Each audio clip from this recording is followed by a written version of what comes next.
Hello friends. आज हम पढ़ेंगे खिलाफत आंदोलन। हम जब आधुनिक भारत का इतिहास पढ़ते हैं तो ये टॉपिक जब भी हम बहुत सारी बुक्स में पढ़ते हैं खिलाफत आंदोलन, तो इसके साथ साथ लिखा हुआ रहता है खिलाफत असहयोग आंदोलन। तो क्या ये आंदोलन दोनों एक ही थे या अलग अलग थे?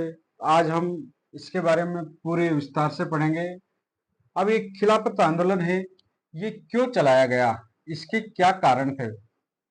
अगर हम इस कारण को जो सही समझ लेंगे तो हमारा ये टॉपिक है जो अच्छी तरह से क्लियर हो सकता है। तो चलिए हम शुरुआत से देखते हैं कि इस खिलाफत आंदोलन के क्या कारण थे या खिलाफत आंदोलन क्या है। अब हमें ध्यान रखना चाहिए कि प्रथम विश्व युद्ध हुआ था। प्रथम विश्व युद्ध, प्रथम विश्व युद्ध, जिसको शॉर्ट में WW first, world war first भी कहते हैं। तो ये चला था सन 1914 से 1918 ईस्वी तक। इस अवधि में ये प्रथम विश्व युद्ध चला था।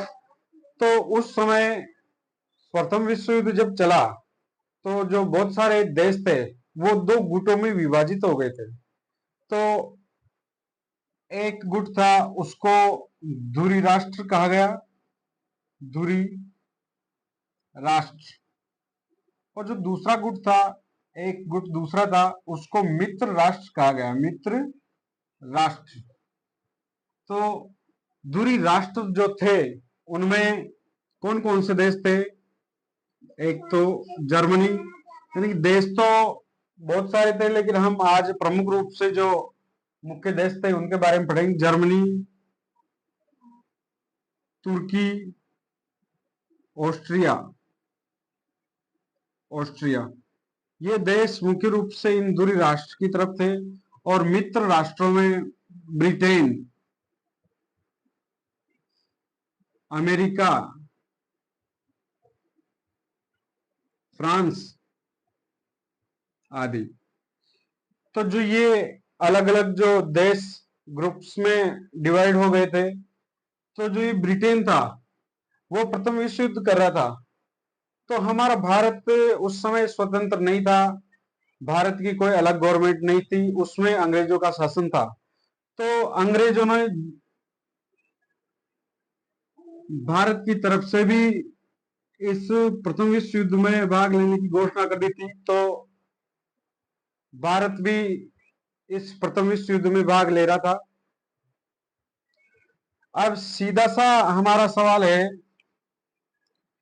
कि इन सब घटनाक्रम में ये खिलाफत आंदोलन कहां से आया और उसका हमारे भारतीय इतिहास से क्या संबंध है? तो हमने देखा है कि दूरी राष्ट्र इन देशों का एक अलग समूह था और मित्र राष्ट्र इनको दूसरा समूह था। तो हमारा काम है इस देश से, तुर्की से। ये तुर्की राष्ट्र है और ब्रिटेन, जब ब्रिटेन का जो शासन था हमारे भारत देश के ऊपर, तो भारत भी इसमें युद्ध कर रहा था। तो तुर्की में जो मुस्लिम संप्रदाय का एक धार्मिक प्रमुख था, मुस्लिम संप्रदाय का, मुस्लिम संप्रदाय का धार्मिक प्रमुख, उसको खलीफा कहा जाता था।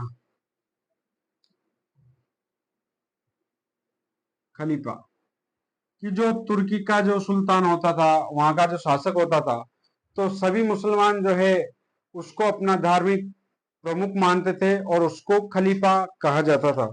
तो इस खलीफा से ही खिलाफत आंदोलन शुरू किया गया।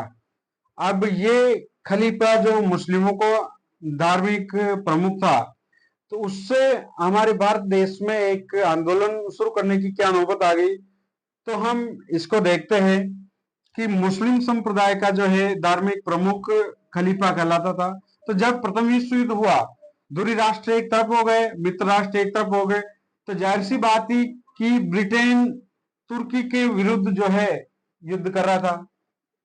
तो तुर्की सभी मुसलमानों का जो है धार्मिक प्रमुख था, उसकी आस्था का केंद्र था। तो भारत के जो मुसलमान थे उन्होंने मांग रखी कि युद्ध का परिणाम यदि कुछ भी हो या यदि पराजित होता है तुर्की, तो आप हमारे धार्मिक प्रमुख यानी कि जो खलीफा है उसकी जो धार्मिक सत्ता है उस क्षेत्र में उसके साथ जो है किसी भी प्रकार का कोई हनन, उसके अधिकारों में हनन नहीं करोगे, यानी कि वो उसकी सत्ता वहां के जो धार्मिक स्थान है उन पर कायम रहेगी। तो अंग्रेजों ने मुस्लिमों को ये विश्वास में लिया कि हम तुर्की में जो धार्मिक प्रमुख है खलीफा, उसकी जो सत्ता है उसके साथ किसी भी प्रकार का जो है छेड़ छेड़छाड़ या उसमें हस्तक्षेप नहीं करेंगे। तो भारत के मुसलमानों ने इस प्रथम विश्व युद्ध में अंग्रेजों का पूरा साथ दिया और कांग्रेस जो कि एक राजनीतिक संगठन था तो उसने भी अंग्रेजों का पूरा साथ दिया। लेकिन बाद में क्या हुआ साथियों, हम कहानी में वापस आते हैं कि प्रथम विश्व युद्ध जो सन 1914 से 1918 तक चला, उसमें दो राष्ट्र के ग्रुप्स बन गए। उसमें तुर्की एक तरफ था और ब्रिटेन एक तरफ था। तो जब अंग्रेज अगर तुर्की के विरुद्ध में युद्ध कर रहे थे तो मुसलमानों की जो डिमांड थी कि यदि परिणाम कुछ भी हो लेकिन तुर्की में जो हमारा धार्मिक प्रमुख है खलीफा, आप उसके साथ कुछ भी नहीं करोगे।